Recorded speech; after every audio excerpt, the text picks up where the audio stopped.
उपस्थित हमारे लक्ष्मीकांत सरकार जी जो हमारे कन्वेनर हैं, हमारे जिला के अध्यक्ष मिथुन दास जी, हमारे प्रत्याशी परितोष दास जी और हमारे सांसद मनोज तिग्गा जी और हमारे साथ आए हुए विटुपन दा और यहाँ पे उपस्थित सभी अपने पार्टी के अच्छा हमारे वरिष्ठ पूर्व मंत्री फुगन सिंह कुलस्ते जी भी हैं, मैं उनको भी नमस्कार करता हूं। और यहाँ पर उपस्थित सभी अपने पार्टी के प्रदेश के पदाधिकारी, जिला के पदाधिकारीगण, मंडल अध्यक्षगण और यहाँ पर उपस्थित मेरे प्यारे पश्चिम बंगाल के सम्मानित मातृशक्ति, मेरे युवा साथी, मेरे अभिभावकगण और मीडिया बंधुओं, आज स्वामी विवेकानंद जी की नगरी, नेताजी सुभाष चंद्र बोस की नगरी और श्यामा प्रसाद मुखर्जी की इस राष्ट्रभक्ति की इस नगरी को मैं नमन करता हूं, आप सबका अभिवादन करता हूं, बहुत बहुत अभिनंदन करता हूं। मित्रों, आज पश्चिम बंगाल के घर घर में एक ही आवाज आ रही है कि इस बार हमको भाजपा का कमल निशान चाहिए, राज्य और देश की सुरक्षा चाहिए।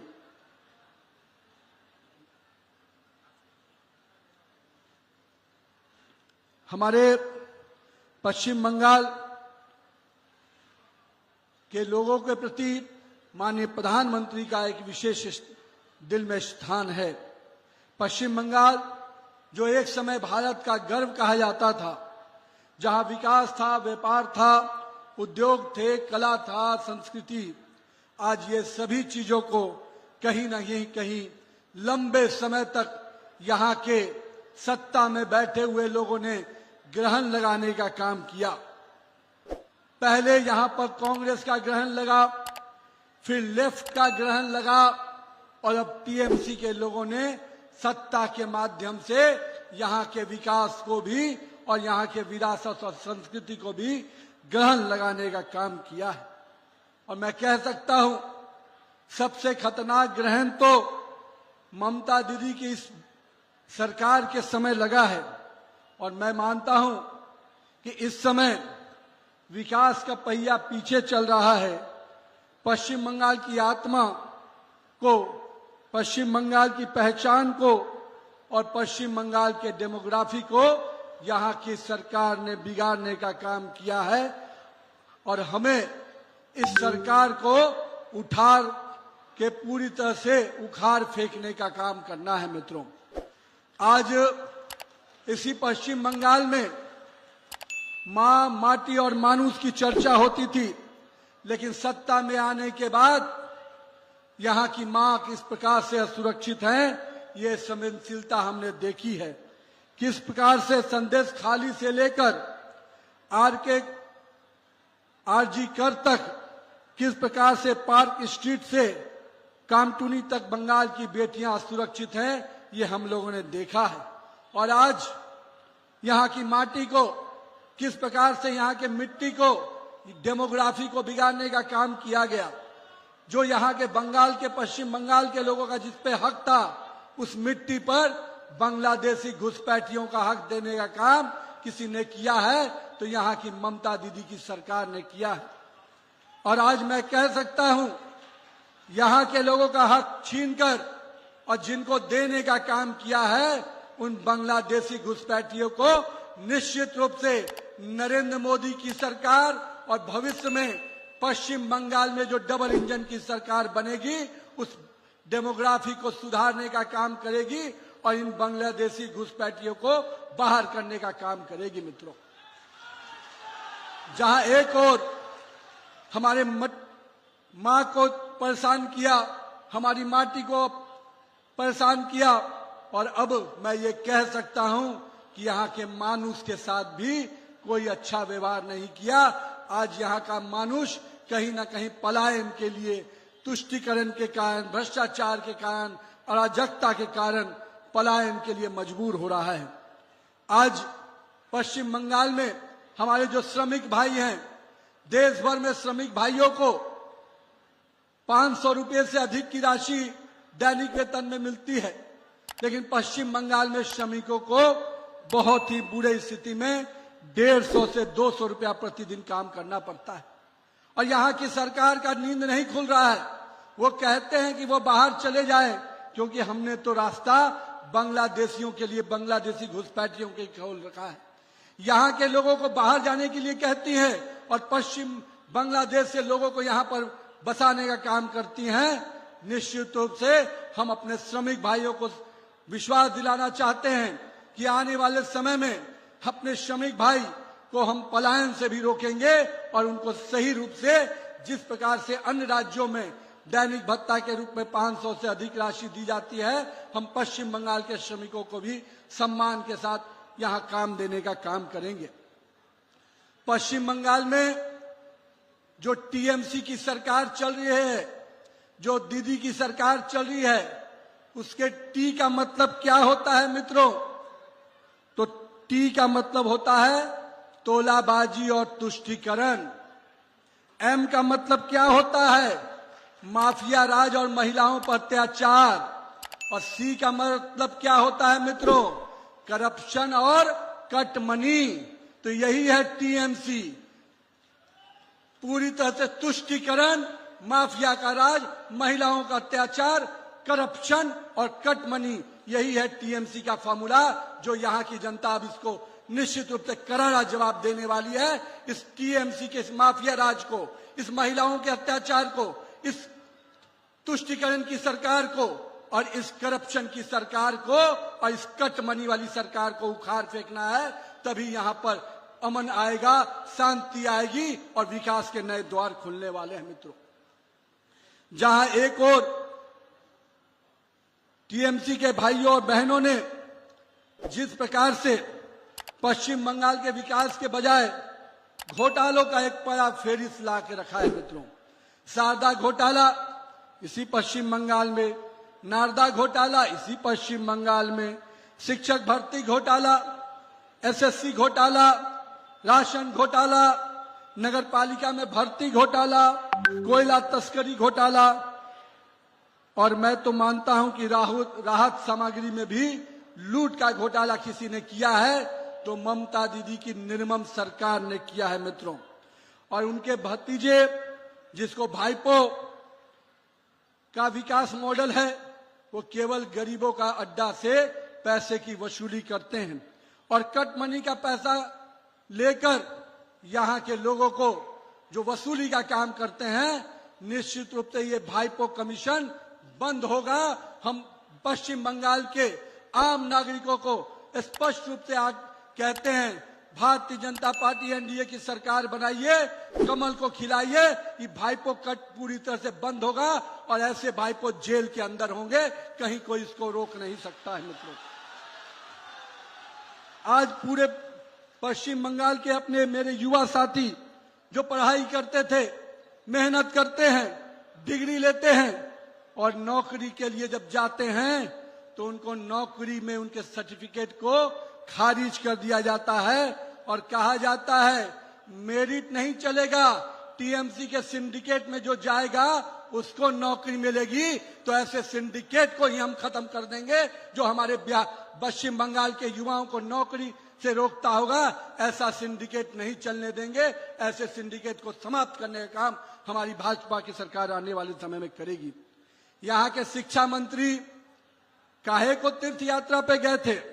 आप सबको ध्यान में होगा, 1600 करोड़ का घोटाला हुआ और यहाँ के पार्थ चटर्जी जी पूरी तरह से, जिनके घर से 50 करोड़ रुपए निकले, उनको निश्चित रूप से जेल जाना पड़ा और हमारे युवाओं का, हमारे छात्रों का भविष्य को जो अंधकार में लाने का काम किया, उसको निश्चित रूप से सजा देने का काम आने वाले समय में हमारी सरकार करेगी मित्रों।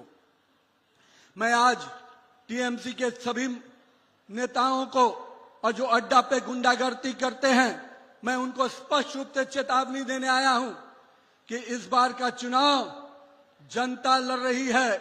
इस बार का चुनाव जनता सड़क पर उतर चुकी है और मैं मानता हूं जब जनता सड़क पर उतर कर अपनी लड़ाई लड़ती है तो कोई गुंडा और छोटा भैया काम नहीं आता है। उसको जेल जाना पड़ेगा या घर में दुबकना पड़ेगा, क्योंकि पश्चिम बंगाल की जनता ने तय कर दिया है कि इस बार का चुनाव पश्चिम बंगाल की जनता लड़ेगी।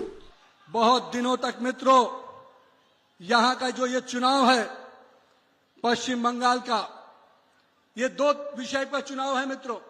एक तरफ निर्मम सरकार का भय और भ्रष्टाचार है, वहीं दूसरी तरफ नरेंद्र मोदी के भरोसे की सरकार है, नरेंद्र मोदी के विकास और ऊर्जा के साथ प्रकाश लाने वाली सरकार है। तो मित्रों इस भय और भ्रष्टाचार को खत्म करना है, और जो भरोसा यहाँ की जनता को, पश्चिम बंगाल की जनता को अपने नेता नरेंद्र मोदी पे है, निश्चित रूप से उस भरोसे पे कायम रहेंगे और उस भरोसे को पूरा करने का काम हमारी सरकार करेगी।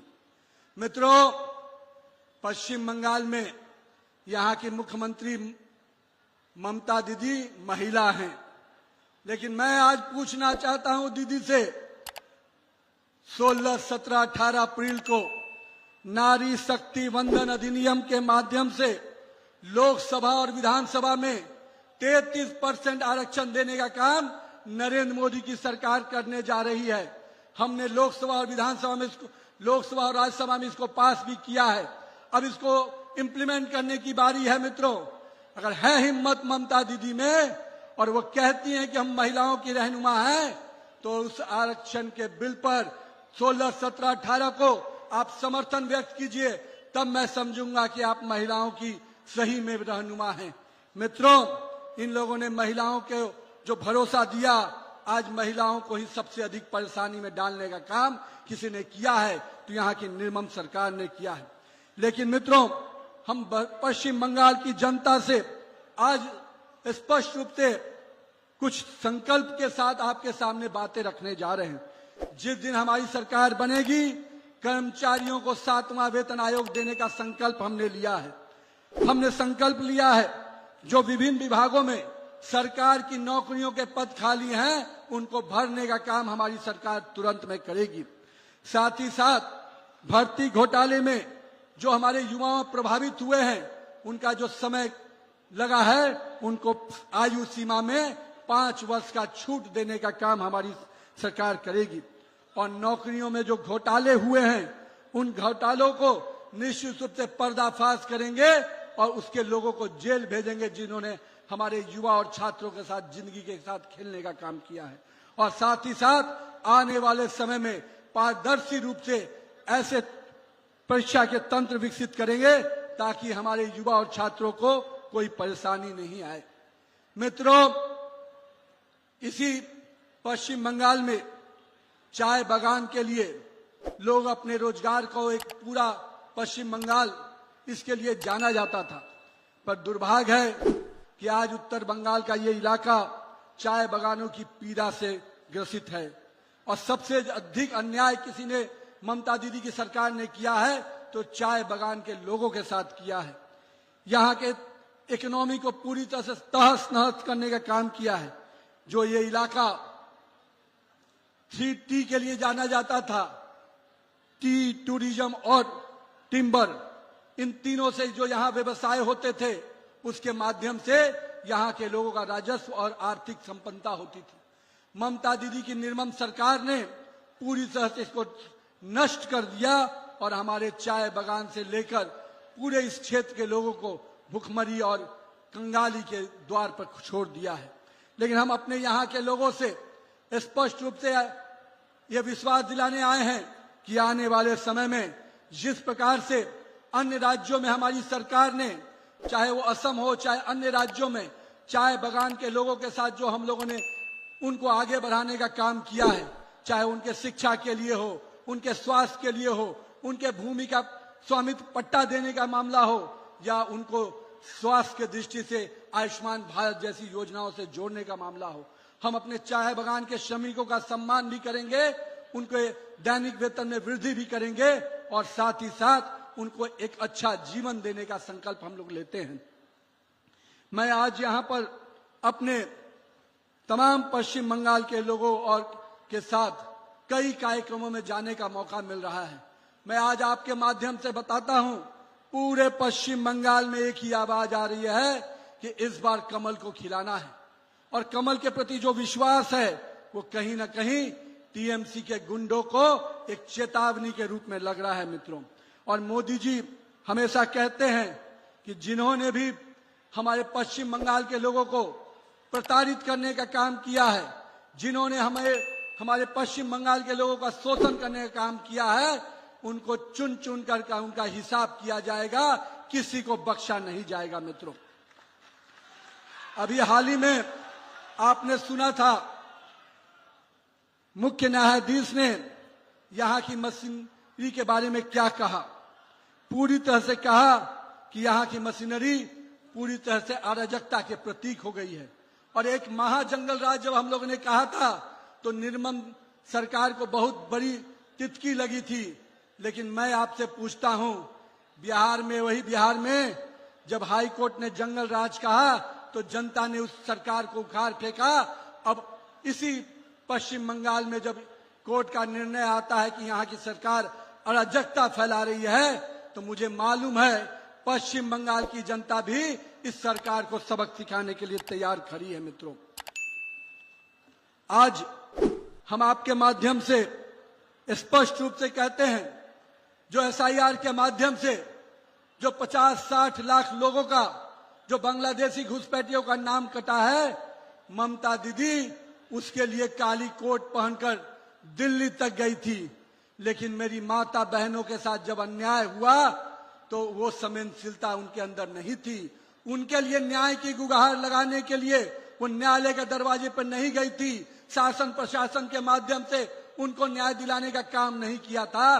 पर बांग्लादेशी घुसपैठियों के प्रति इतनी रहनुमाई थी कि उनके लिए वो काला कोट पहनकर सुप्रीम कोर्ट तक गई थी।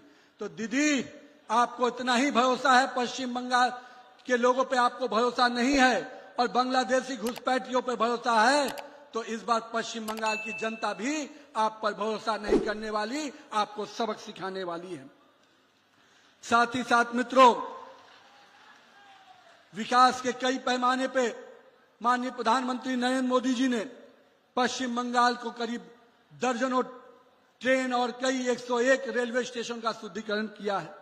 पहली वंदे भारत स्लीपर ट्रेन इसी पश्चिम बंगाल को गुवाहाटी से कलकत्ता तक चलने का काम हमारी नरेंद्र मोदी की सरकार ने किया है। मुझे इस बात की खुशी है कि जो आयुष्मान भारत का लाभ पूरे देश की जनता ले रही थी, उसको रोकने का काम अगर यहाँ की सरकार ने किया है, तो नरेंद्र मोदी ने भी संकल्प किया है कि हम अपने पश्चिम बंगाल के लोगों को आने वाले समय में आयुष्मान भारत के कवच से जोड़ेंगे, जिसके माध्यम से हम गरीब परिवारों को स्वास्थ्य का बीमा दे पाए।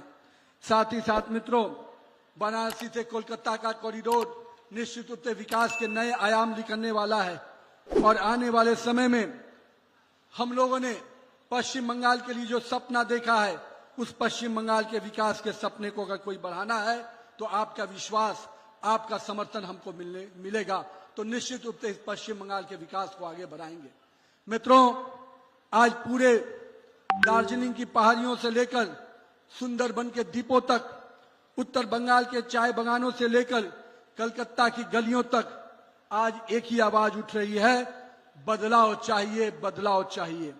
मित्रों, इस बदलाव को 4 मई को मैं आप सबसे आग्रह करने आया हूं कि 4 मई को जब परिणाम आएगा तो पश्चिम बंगाल में फिर से होली होगी, और ये होली भगवा होली होगी जो हर गली और मोहल्ले में मनाई जाएगी। मित्रों, तो आइए इस बात का संकल्प करें कि आने वाले समय में हम इस चुनाव के माध्यम से न्याय की लड़ाई लड़ेंगे।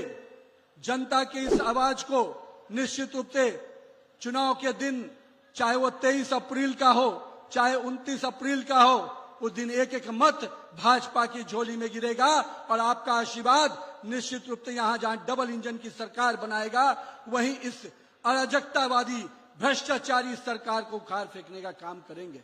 मित्रों, मैं जनता, आज पश्चिम बंगाल के इस इलाके में, जिसका नाम, क्या नाम है भैया यहां पर, अलीपुर द्वार, मुझे लगता है ये अलीपुर द्वार से विकास नहीं आया है, इससे विनाश आया है। यहां से प्रकाश नहीं मिल रहा है, यहां से अंधकार मिल रहा है।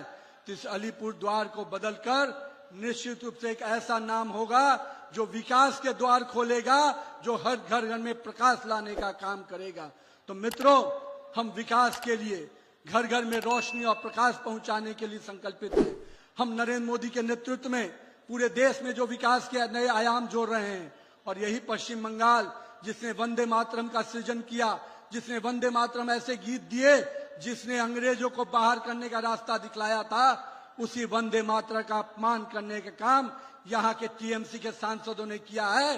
तो मैं अपने पश्चिम बंगाल के लोगों से आग्रह करने आया हूँ, मित्रों, जिसने इस वंदे मातरम का अपमान किया है, जिस वंदे मातरम ने अंग्रेजों से हमको मुक्ति दिलाई, इसी वंदे मातरम की आवाज को गुंजायमान कीजिए और पश्चिम बंगाल से, टीएमसी की सरकार से पश्चिम बंगाल की जनता को मुक्ति दिलाइए। तो आइए इस वंदे मातरम के जय घोष के साथ इस आवाज को बुलंद करिए, पाल्टानो दरोकार, पाल्टोनो दोरकार, पाल्टोनो दोरकार। आवाज और गूंजनी चाहिए ताकि हर मोहल्ले तक ये आवाज पहुंचे। पाल्टानो दोरकार, पाल्टोनो दोरकार। जय बीजेपी सरकार। वंदे मातरम, वंदे मातरम। जय श्री राम, जय श्री जय राम, श्री राम, जय श्री जय राम। मां दुर्गे। धन्यवाद।